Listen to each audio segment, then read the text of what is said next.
We welcome in the head coach of the Indianapolis Colts, Frank Reich, who joins us on the program. Coach, good to have you on. We got to do something with the background there behind you. What's going on? You got nothing behind you. You know, you had to call me out on that right away, didn't you? I was sitting there looking at your room, and I was going to say, how do I get one of those?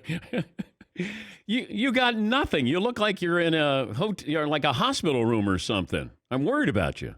Fair point. And you know what, Dan? I actually even had some guys help me out and say, hey, give me all the do's and don'ts of Zoom protocol. And one of them is don't have a plain white background.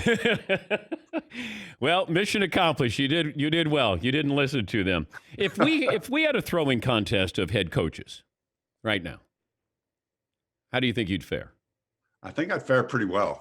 Doug Peterson would certainly be up there. We'd throw it around a little bit when I was in Philadelphia. There's a few guys out there, but I still like getting the ball in my hand and throwing it around. I don't do it that much out of practice, but I like to stay in shape, and I like to have a football in my hands. Cliff Kingsbury might be my pick there. Well, that'd be a good pick. You know, he's a few years younger, but if it came down to accuracy, that's where if you're just talking distance, Yeah. Dan, that's one thing. But we got to talk about accuracy. I think I got a chance in accuracy. I see Harbaugh throwing around all the time. Like it feels like he's ready to play. No doubt. And I think he's inspired us all to let us know it's okay to do that. You can still want to throw the ball around, and it's not like you're trying to reach back to your former career. You like being around it. I like throwing a ball. I mentioned this yesterday. I didn't realize. I thought you still had the greatest comeback in college football history. I think you got knocked down to number 3 on that list. But the NFL comeback with the Bills is still the top comeback in football history, NFL history? As far as I know, it is, yes. Do you bring it up with your players? I probably in 2 years and maybe brought it up once. Probably brought it up. I don't bring it up that often, but occasionally I think there's a time and a place for everything. And I try not to just be dogmatic and say, I'm never going to talk about this or I'm always going to talk about that. I think you got to be open and you got to play off your strengths. And my past playing career was something I bring to the table. So I'll strategically pull back into that. Yeah, because if you're down at halftime or whatever it is, or in the fourth quarter, like you can draw upon this, and they have to trust you that, okay, I've been in this situation before, whether you bring it up or not.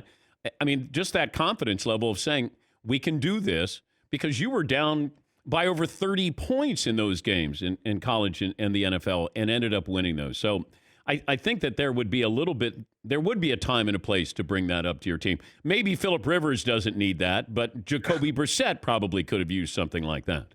Well, you guys help us out, us former players who are coaches. You help us out, and we appreciate this in that, there's still so much that shows. I mean, that comeback game shows on air.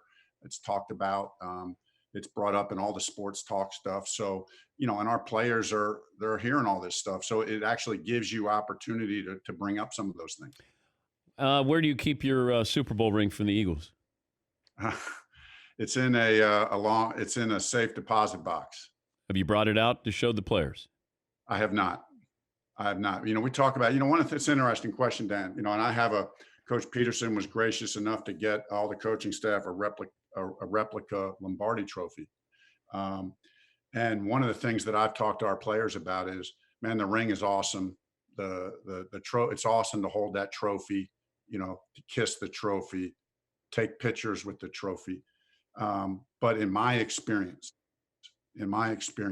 what's even better than the trophy, what's better than the ring, what's better than the money that you get for winning that is looking your teammates in the eye and saying, we stinking did it. We are the best in the world. We are world champions.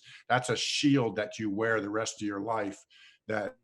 That's worth more than anything to me, to look at your teammates and know we wanted to climb the top of this mountain, and it's the hardest mountain to climb in sports, and we did it together. I'm fired up, ready to run through a wall right now, Coach. That wall right behind you, that dry wall. Yeah, it's a plain wall. We could probably break through it. How about you just take the ring and just put it out on the table in the locker room first week and then just walk out? Just the drop off, right? Like the mic. Drop the mic. I think that'd be great. He's from, Excuse me.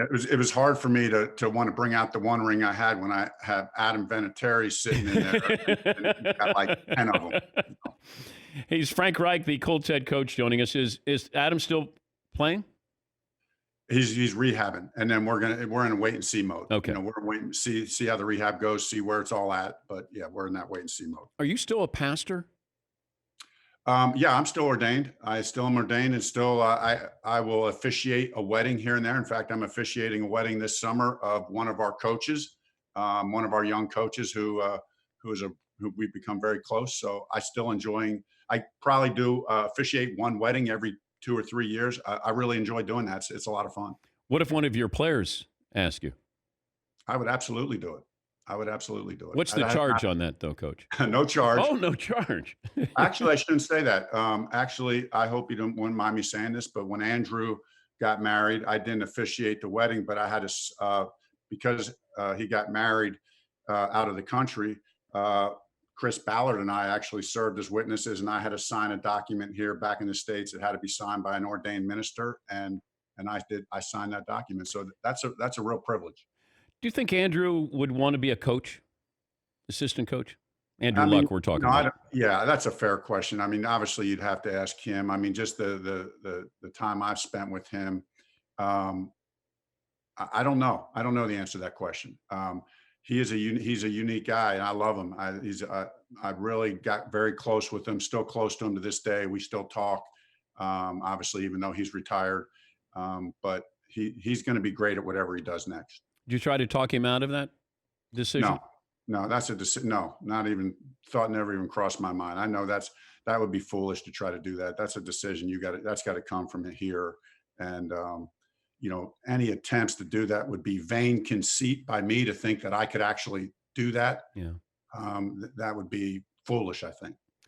Philip Rivers, you bring him in. I know it's a one-year deal, but I see reports that, it's one, and then how does Philip feel after 1 year? Is that fair assessment of the future at quarterbacking position? Yeah, it's absolutely fair assessment. And, we have all the respect in the world for him, and he's had an unbelievable career. And we know he's 38 years old, going to turn 39 during this season. So it's number one, how does he feel? But, he knows this. It's number two is how does he perform? And of course, we think he's going to perform lights out, which is why why we signed him and why we're paying him the money that we're paying him. I know him very, very well. I know his body movements. I know his arm strength. I know his arm motion, that unique arm motion that he has. And as I watched his film from the last couple of years, I've seen no diminishing skills physically. So we're very excited about having him as our quarterback this year. Do you know how many kids Philip has? It's hard to keep count. Okay. I think he's had a couple more, but he's got 9. There's 11 in the family, and all 9 children. And everything you see and hear about Philip, right, in that regard about family, it's all true. I mean, it's fun. In San Diego when we were together, I was at his house with his family, with his children, playing in the backyard, playing football in the backyard with his kids. It's a family first mentality there. It's fun to be around. I had Mike Vrabel on recently, and I said, did you guys do a drive-by on Tom Brady? And he said, yeah, we looked at everybody here. How close did you get to, interest in Tom Brady? Yeah, it was the same thing. We looked at everybody. That's our job. I mean, and Chris Ballard, I thought, did a phenomenal job. And he and I, especially at every position, but at the quarterback position. And, we, like we've said from the beginning, we love Jacoby Brissett. So we looked at every option. We talked through every option. And we thought Philip Rivers was a guy for us. It was a unique connection that myself and Nick Sirianni and Jason Michael we've all coached with Philip before. We knew Philip knows our system. The language is still pretty much the same. There's a few things that have changed. Philip was the right guy for us. I love your draft. I Jonathan Taylor out of Wisconsin, but I love Michael Pittman. Michael Pittman just is a football player. And I don't know which one of those two do you feel like will be able to contribute more right away? That's a great question. I mean, like history and stats would tell you it's a little bit harder for receivers to have an impact early on. But I think, and this is one of the reasons we like Michael, he's got a physical and emotional maturity about him that we think he can come in and make a more immediate impact than most receivers do. And so, and obviously we think Jonathan can come in and make a big impact as well. So we feel really good about both of them. Yeah, I like Pittman a lot. I mean, Taylor at that size and has that speed, and you guys are a running attack. Maybe you didn't want to be as much of a running attack as you were last year, and that's why you're bringing in Phillip. But it's nice to, see Jonathan Taylor just sitting there for you. Yeah, how excited do you get when you see something like that, where do you giggle like a schoolgirl? Well, maybe not like a schoolgirl, but let me just tell you, I wake up with a lot of juice, and I think about our team, and I start visualizing what it's going to look like this fall, assuming we're playing and on time and all that fun stuff. But I'm excited, and I see in Pittman and Jonathan Taylor, and then you add guys like T.Y. Hilton and Marlon Mack and Jack Doyle and all the other and I see we're a very unselfish team. I see us spreading the ball around. I see us being dual threat, run and pass. I see us being a really good situational team on third down and in the red zone. I see our defense really taking another step. I'm really excited about, we get DeForest Buckner, adding to, Justin Houston, and an already good and a young defense. I mean, we are young on defense and just on the rise. So I see a good football team in my mind right now. What do you know about the start of the season? Not much. I mean, it's changed a couple times. So my mindset and our mindset when I talk to the team is, hey, we're assuming we're starting training camp on time. We're assuming we're playing all our normal schedule with fans in the stadium. We all know things could change or adapt. So we'll be ready for that. Just know players, that we as coaches have plans for all of that. We know how to adjust and adapt. I want the players to feel confidence, that, hey, no matter what they get thrown at them, we've thought about every scenario. We have schedules for everything. We've talked it through. Chris Ballard and I talk day and night about this stuff. And coaching staff. So we're ready, but our mindset is we're playing ball. Start week one. And I also think it's beneficial. Phillip knows the system. He's worked with you and Nick, so he knows that system, and that's where you can hit the ground running. I'll leave you with this, Coach. You can see the guys that I have with me, my Danettes. Do you think Quenton Nelson could beat up all four of my guys at once? Absolutely. Absolutely. Wait, I would love to see. Now, this is a good-looking crew, but I would love to see them try to move Quenton off the spot. He just stand like when he used to play King of the Mountain, somebody stand on top of the hill. I have this visual right now, Quentin standing on top of the hill, and your team of guys right here trying to knock him off the hill. That's a pretty entertaining thought to me right now. I had an NFL scout tell me prior to the draft. He said the best player in the draft is not going to be taken number one. And I said, who's that? He said, Quenton Nelson. I said, so a guard is the best player in the draft. He said he's got the meanest streak. He's a Hall of Famer in waiting, and he will start right away. So when he went to the Colts, and I thought Andrew Luck has got somebody there who's going to protect him, and Quenton Nelson has lived up to those expectations. He's a throwback, it feels like, Coach. He really is, and your words are exactly right, and he has lived up to those in every way, on and off the field, and his mentality is infectious. He's a leader. He's tough-minded.